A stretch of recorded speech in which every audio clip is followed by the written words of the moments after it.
ರಾಜಾಧಿರಾಜ.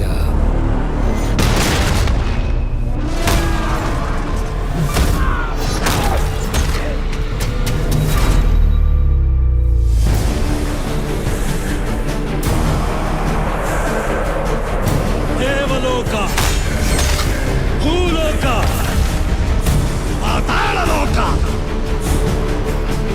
ಮೂರು ಲೋಕಗಳಲ್ಲೂ ಇನ್ನು ನನ್ನದೇ ಸಾಮ್ರಾಜ್ಯ.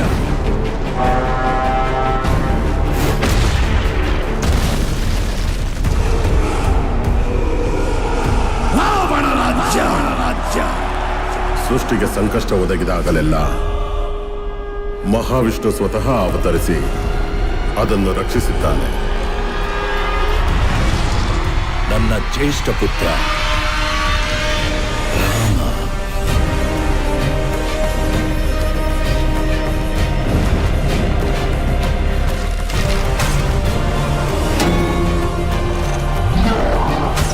ಲೋಕ ಕಲ್ಯಾಣಕ್ಕಾಗಿ ನನ್ನ ಅಂತ್ಯವೇ ಆದರೂ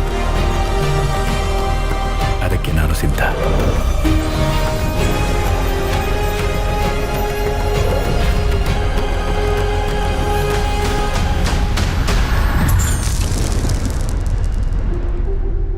ನಾನು ನಿರ್ಧರಿಸಿ ಆಗಿದೆ.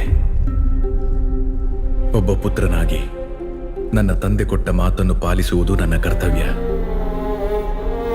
ನಿನಗೆ 14 ವರ್ಷಗಳ ವನವಾಸ.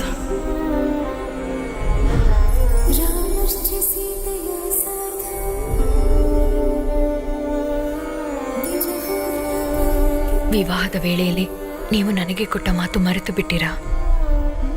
ನಮ್ಮಿಬ್ಬರ ವಿಧಿಯೂ ಒಂದೇ. ಆ ವಿಧಿ ಲಿಖಿತ ಏನೇ ಆಗಿರಲಿ ನನಗೆ ಸಮ್ಮತವೇ.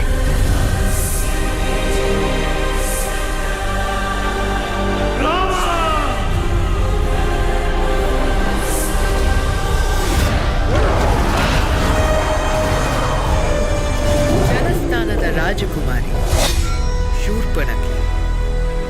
ಅವಳು ತಮ್ಮಲ್ಲಿ ಪರವಶಳಾಗಿದ್ದಾಳೆ. ನಿನ್ನ ಸೇಡು ತೀರಿಸಿಕೊಳ್ಳುವುದು ನಿಶ್ಚಿತ ಶೂರ್ಪಣಖಿ. ರಾಮನ ಮೃತ್ಯು ಘೋರವಾಗಿರುವುದು ಅಪಮಾನ, ಘನಘೋರವಾಗಿರುವುದು.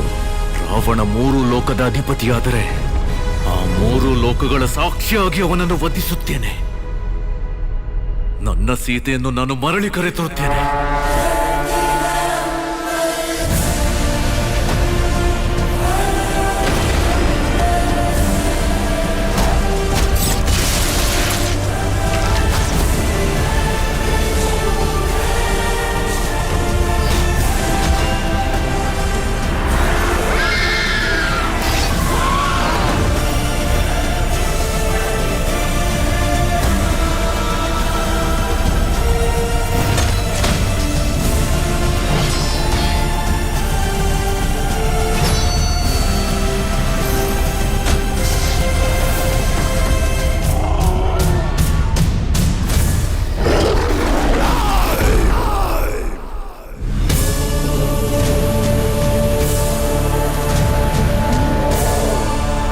ಇದು ರಾಮನ ಯುಗದ ಆರಂಭ.